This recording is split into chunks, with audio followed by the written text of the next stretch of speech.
মথি রচিত মঙ্গল সমাচার থেকে পাঠ।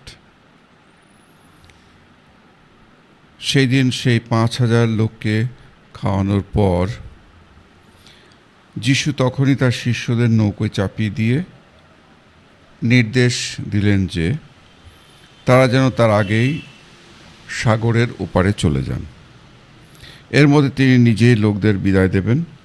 লোকদের বিদায় দেওয়ার পর তিনি এবার প্রার্থনা করার জন্যে নিভৃতে কাছের পাহাড়টিতে গিয়ে উঠলেন। যখন সন্ধ্যা হলো তখনও তিনি একলা সেখানেই আছেন। শিষ্যদের নৌকোটা ততক্ষণে ডাঙা থেকে বেশ কিছু দূরেই চলে এসেছে।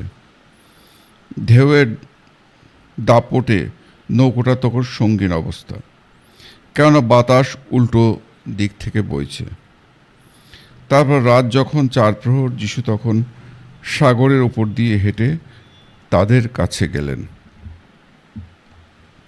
তাকে সাগরের উপর দিয়ে হাঁটতে দেখে শিষ্যেরা ভীষণ ভয় পেলেন, বলতে লাগলেন, ভূত যাচ্ছে, আর ভয়ে চিৎকার করতে লাগলেন।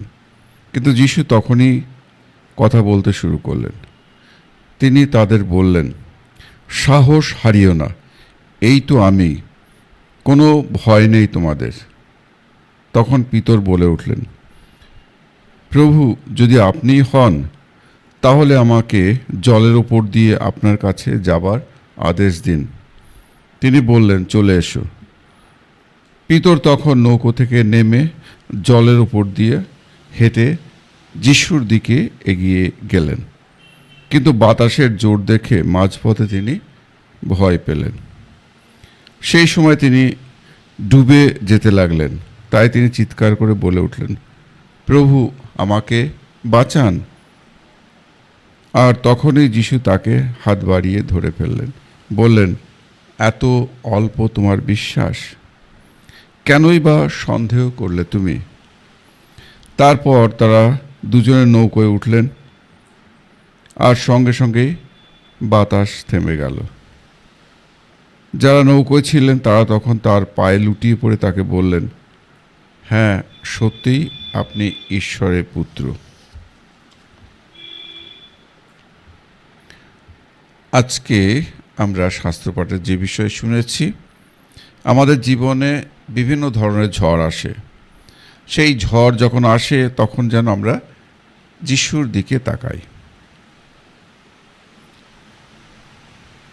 এক সময় একটি ছেলে তার বাবার সঙ্গে সমুদ্রের ধারে হাঁটছিল। হঠাৎ বড় বড় ঢেউ উঠতে লাগলো। ছেলেটি ভয় পেয়ে বাবাকে জিজ্ঞাসা করলো, বাবা, আমরা কি ডুবে যাব? কোনো উত্তর দিলেন না। তিনি শুধু ছেলের হাতটি শক্ত করে ধরে রাখলেন। কয়েক মিনিট ধরে তারপরে ছেলে হাসতে শুরু করলেন। একজন লোক তাকে জিজ্ঞাসা করলো, তুমি হাসছো কেন? এত বড় ঢেউ, তবু কি তোমাকে ভয় পাইয়ে দিচ্ছে না? ছেলেটি উত্তর দিল, আমি ঢেউয়ের দিকে তাকাচ্ছি না, আমি জানি আমার বাবা আমার হাত ধরে আছেন। প্রিয় ভাই ও বোনেরা, আজকের সুসমাচার আমাদের এই শিক্ষাই দেয়, জীবনের ঢেউ বড় হতে পারে, কিন্তু যিশুর হাত থেকে তা শক্তিশালী নয়। আজকে 3টে পাঠে 3জন মানুষের কথা আমরা শুনছি। প্রথম শুনি এলিওর কথা, দ্বিতীয় ব্যক্তি হচ্ছেন পল এবং তৃতীয় ব্যক্তি হচ্ছেন পিতর। 3 জনেরই জীবনে ছিল ভয়, দুঃখ এবং সংগ্রাম, কিন্তু 3 জনই ঈশ্বরের উপস্থিতির অভিজ্ঞতা লাভ করেছিলেন। প্রথম পাঠে এলিও ভেঙে পড়েছিলেন। তিনি মনে করেছিলেন সব শেষ হয়ে গেছে, তিনি একা, তিনি ব্যর্থ, যেটা আমাদেরও অনেক সময় মনে হয়।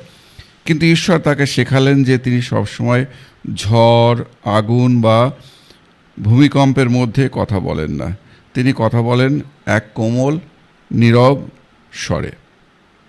আজ আমাদের জীবনে কত শব্দ, মোবাইল ফোনের নোটিফিকেশন, সামাজিক মাধ্যম, ব্যস্ততা, কাজের চাপ, সারাদিন কোলাহল। কিন্তু এই কোলাহলের মধ্যে ঈশ্বরের কোমল কণ্ঠ আমরা কিভাবে শুনব? প্রতিদিন যদি আমরা 10 মিনিট নীরবে থাকি এবং ঈশ্বরের সামনে বসি, বাইবেলের একটি অংশ পাঠ করি বা বলি, প্রভু বলুন, আপনার দাস শুনছে, তাহলে আমরা দেখব আমাদের হৃদয় ধীরে ধীরে বদলে যাচ্ছে। সুসমাচারে দেখি শিষ্যেরা নৌকায়,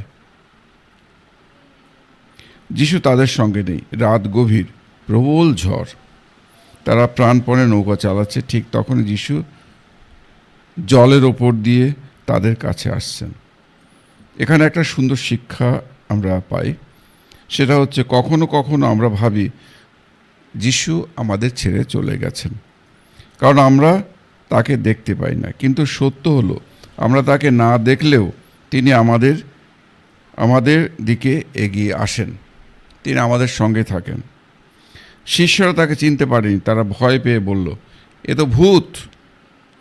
আমাদের জীবনে এমন হয়, কখনো কখনো ঈশ্বর আশীর্বাদের ছদ্মবেশে আসেন, আবার কখনো পরীক্ষার মধ্য দিয়ে আমাদের কাছে তিনি আসেন, কিন্তু আমরা তাকে চিনতে পারি না।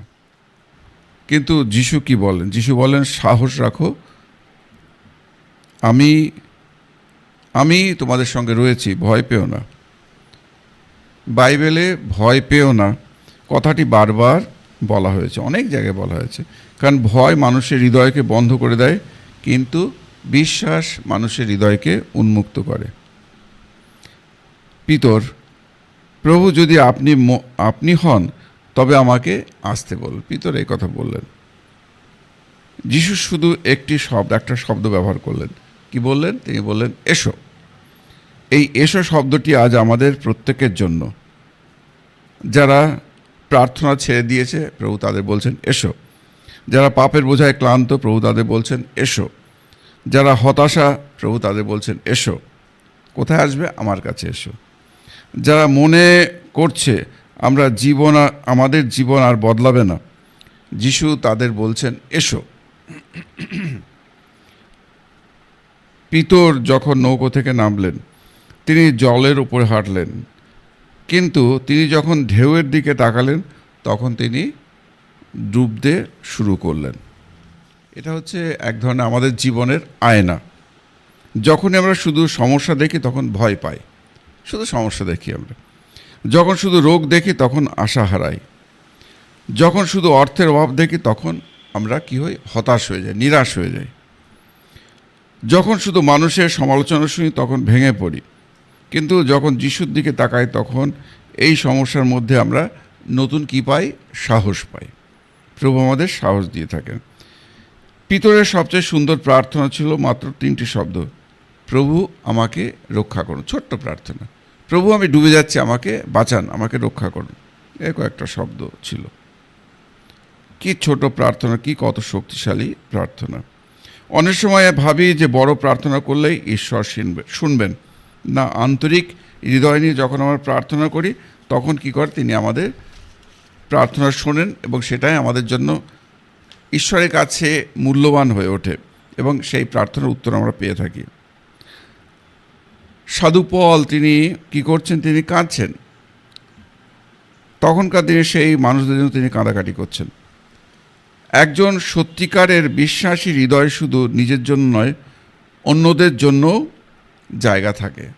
তার জন্য তার কথাও ভাবে, যেভাবে সাধুপাল ভাবছিলেন। তা আমরা নিজেদেরকে জিজ্ঞাসা করতে পারি, আমি কি আমার সন্তানদের জন্য প্রার্থনা করি? আমার পরিবারে যারা চার্চে যায় না, তাদের জন্য কি আমি প্রার্থনা করি বা কাঁদি? আমি কি আমার প্রতিবেশীর কাছে যিশুর ভালোবাসার সাক্ষী? আজ এই ইউকারিস্টে যিশু আমাদের নৌকায় উঠতে চান। তিনি আমাদের জীবনে আসতে চান।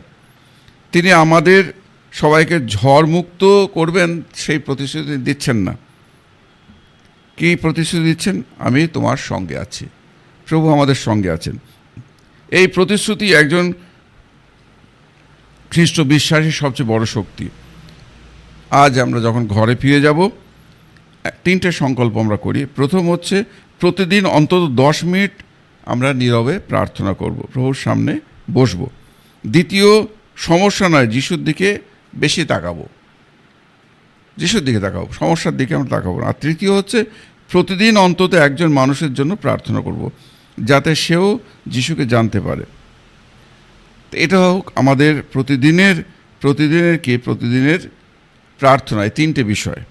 আর সবশেষে আসুন আমরা সকলে একসঙ্গে প্রার্থনা করি। প্রভু, আমাকে রক্ষা করো, যখন আমি দুর্বল হই তখন তোমার হাত আমার দিকে বাড়িয়ে দাও, যখন আমি ভয় পাই তখন আমাকে মনে করিয়ে দাও, সাহস রাখো, আমি তোমার সঙ্গে আছি। আমার চোখ যেন সবসময় তোমার দিকেই থাকে। আজকে হোক আমাদের এই প্রার্থনা। প্রভু আপনাদের সকলকে আশীর্বাদ করুন। জয় যিশু।